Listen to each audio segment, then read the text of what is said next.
Well, I think about talking about personalization and West Elm brand specifically. So, although not doing TV, which is, I mean, pretty groundbreaking for a brand to be growing so well and just not be on TV as a strategy,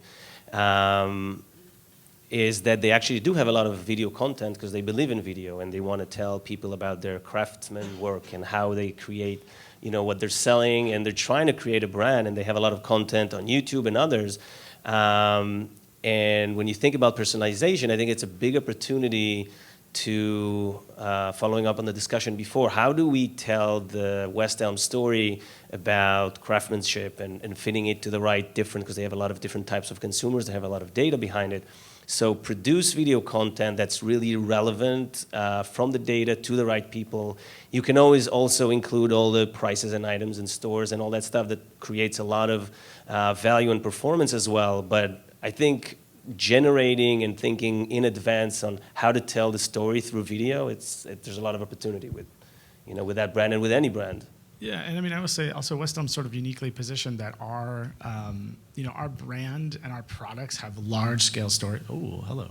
Have large-scale stories sort of behind them, and it's extremely important not only to ourselves and the ethos of our company, but also to our consumers.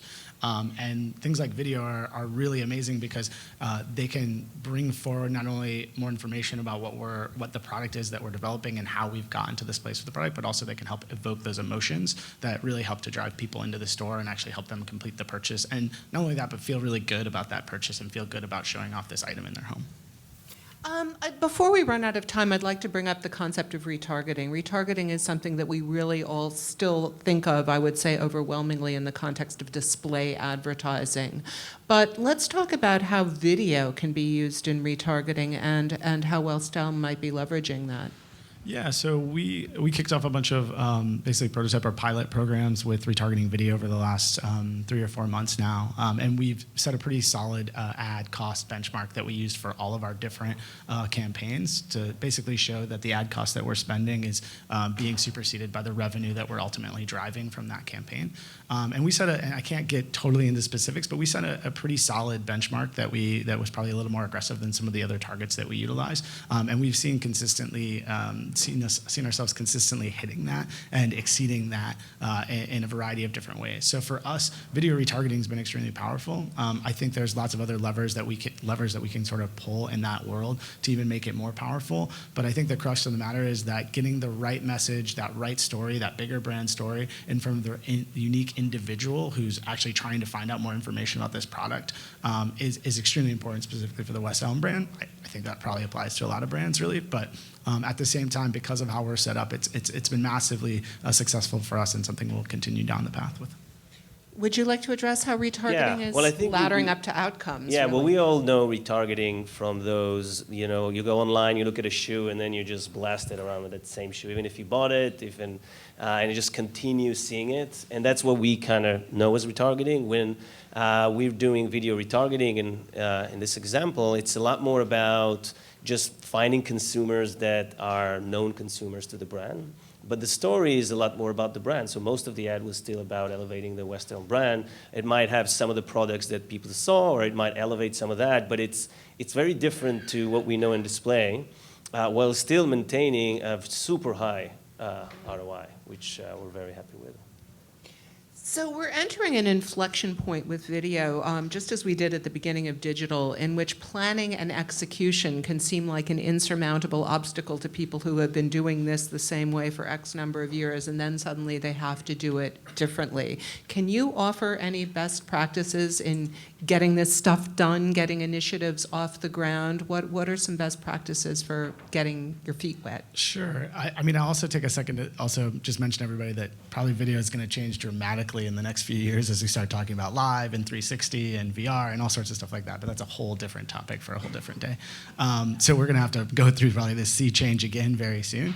But I do think that for the most part, you know, what you can do is really just set yourself up with small scalable components that you can actually roll out. So don't try and don't try and boil the ocean, as they say, on first go around.